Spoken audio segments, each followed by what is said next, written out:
अब हम बात करेंगे चाक के बारे में कि चाक कैसे बनता है।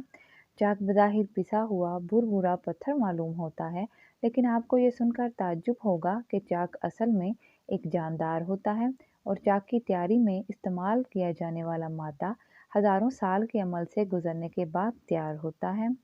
समंदरों की सतह और तय बहुत से छोटे-छोटे जानवरों और पौधों से ढकी हुई है।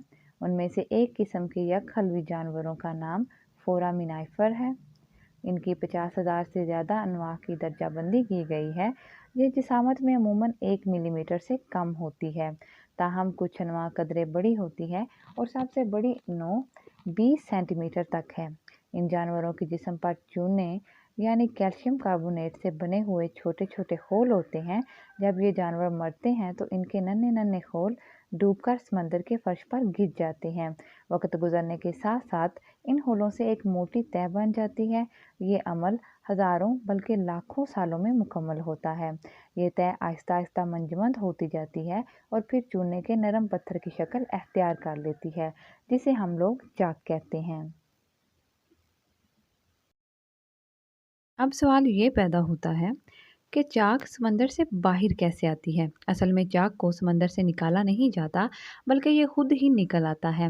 वक्त गुजरने के साथ साथ ज़मीन की सतह पर मुख्तलिफ तब्दीलियाँ वाक़या होती रहती हैं। बाद दफ़ा समंदर के किसी हिस्से से तय उभर कर खुश्की की शक्ल अख्तियार कर लेती है। चाक की तहें भी इसी तरह उभर कर सतह समंदर से ऊपर आती हैं।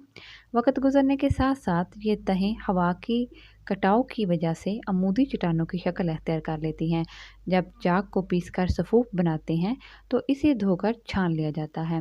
इससे कई कारआमद चीज़ें बनाई जाती हैं, जिनमें दवाएं, रंग रोगन, कागज़, टूथपेस्ट, पाउडर और कई दूसरी अशिया शामिल हैं। याद रहे कि हम तख्ता स्याह पर लिखने के लिए जो चाक इस्तेमाल करते हैं वो खालिस चाक नहीं होता, बल्कि अमूमन इसमें 95% चाक होता है, बाकी 5% दीगर आमेज़िश होती है। अब तक के लिए इतना ही। मज़ीद मिलते हैं नेक्स्ट वीडियो में। अल्लाह हाफ़िज़।